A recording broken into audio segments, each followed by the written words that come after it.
One, two, three.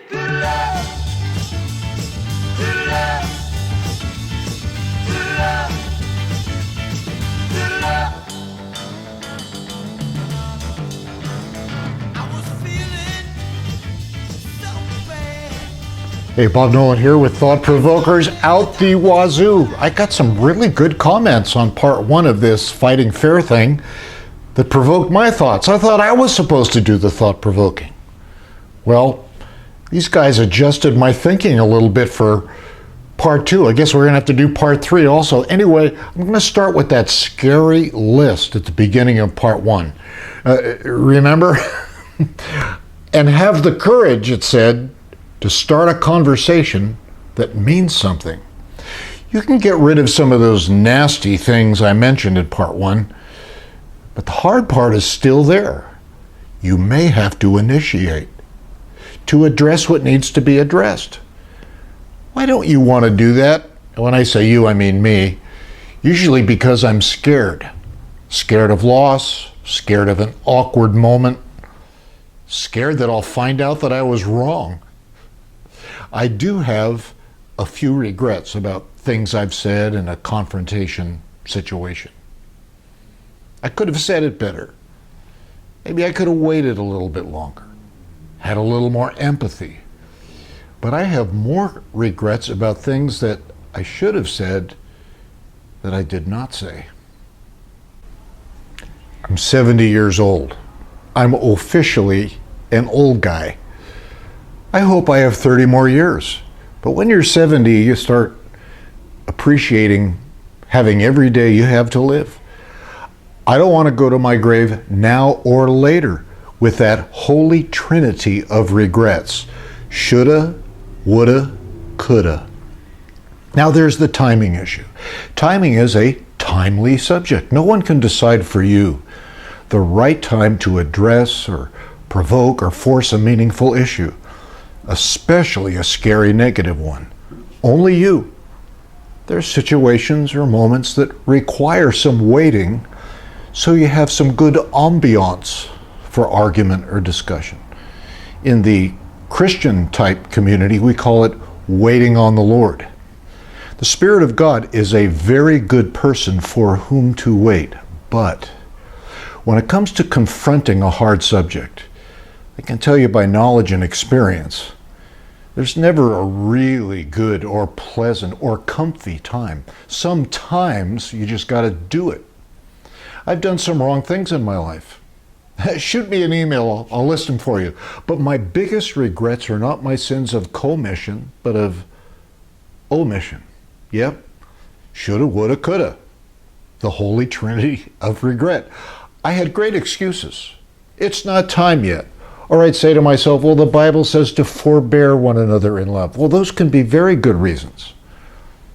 They can also sometimes be excuses. The fact is, I was scared to do or say what needed to be done or said. Again, this is stuff only you can consider and only you can decide for your own life. Oh, but I might be making a mistake. If you're in a complicated argument, difficult situation, you may very well make mistakes. Most mistakes can be fixed if you admit your mistakes. And mistakes they have been my best teachers. You just got to learn from them.